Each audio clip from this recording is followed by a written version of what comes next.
Nate and I will have a day out in England today, and he said he had a surprise.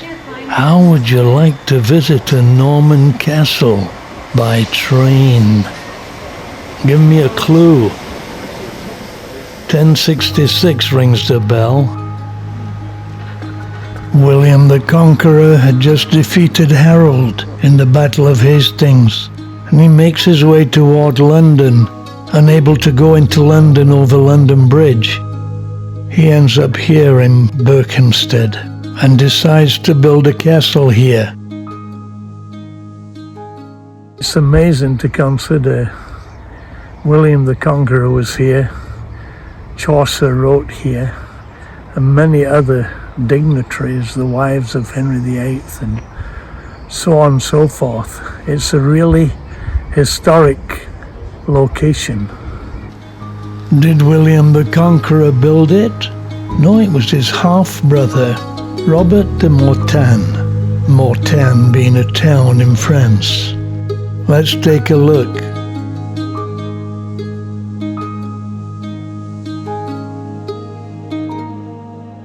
Location, England, Hertfordshire. That's in the heart of England, and today right next to Berkhamsted railway station.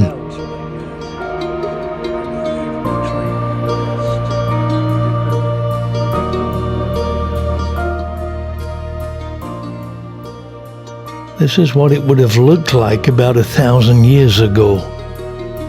The Normans invented the Motte Bailey Castle as an excellent way to stay alive, and so it proved. Berkhamsted Castle is a good example, so let's take a look.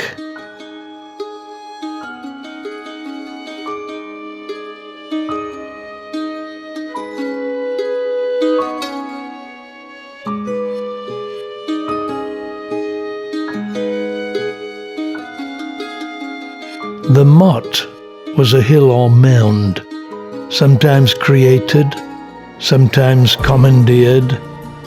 Clearly this was created.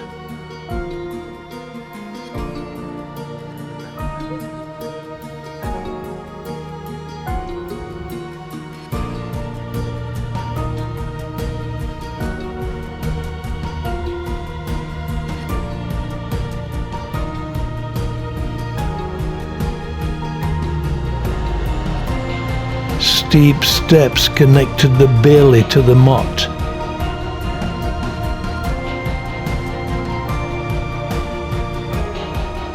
So we took a walk up.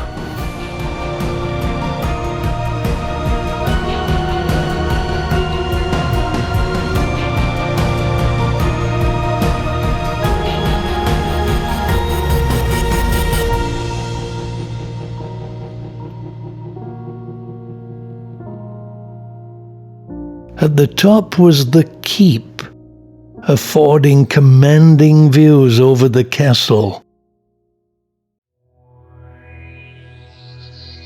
which was surrounded by a moat, a deep water-filled trench. One of the reasons for water-filled moats was to prevent attackers from tunneling under the walls. Were they to try, the tunnel would simply be filled with water.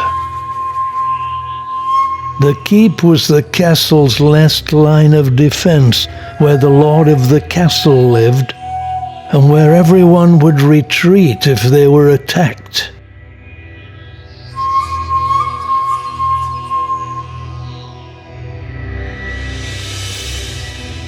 There is even a well here, essential to a besieged castle, but also convenient at other times.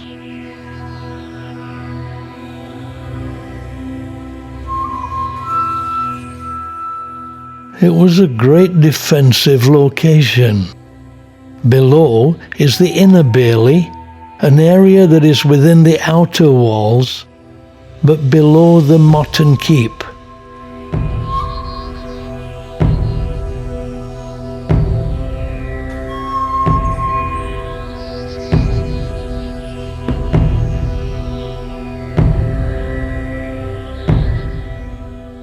The outer bailey was the centre of domestic life within the castle and contained a variety of buildings,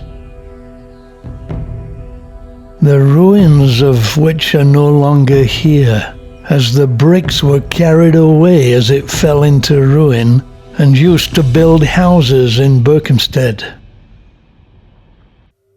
These are the kitchens, built into the outer walls, with the fireplace and chimney still intact. The outer bailey also includes houses, these being the actual apartments where Geoffrey Chaucer stayed and wrote his famous tales. From the keep we can look down and see the outer moat and the inner moat, both now dry. In the foreground here, the inner bailey, part of its wall remaining. Beyond that is the outer bailey with its protective wall, surrounded by a wide moat, outside of which was another wall and actually another moat. It was very well protected. In history, the castle has great significance. It was here the English officially surrendered to William the Conqueror and his Norman army.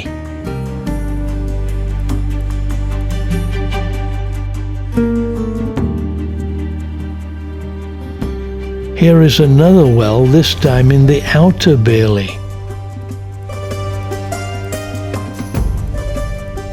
These walls have certainly stood the test of time, almost 1,000 years old. In 1216, the castle's defences were put to the test when Prince Louis of France invaded England during the civil war between King John and the rebellious barons who were supported by France. They withstood the attack for 20 days until King John himself instructed them to surrender. In the outer bailey were stores, stables, a chapel, the soldiers' barracks, blacksmiths, and workshops. These are the ruins of the apartments where dignitaries and visitors would stay, some connected to the castle wall.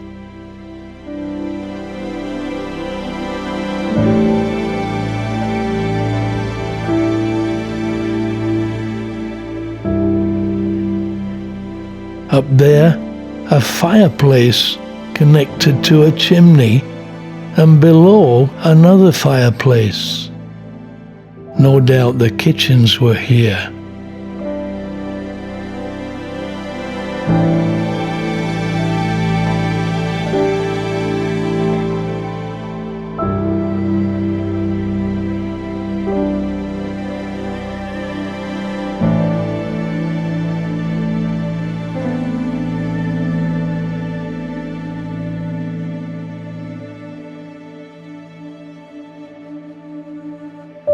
Castles were often so large they accommodated a small town within the walls. Here Richard, Earl of Cornwall, built a palatial home, actually built out over part of the moat and quite large.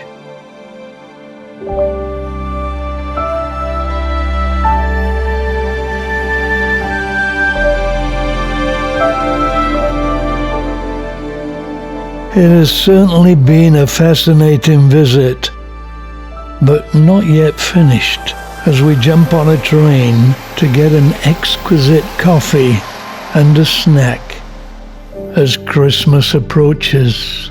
Thank you, Nate, for a great visit.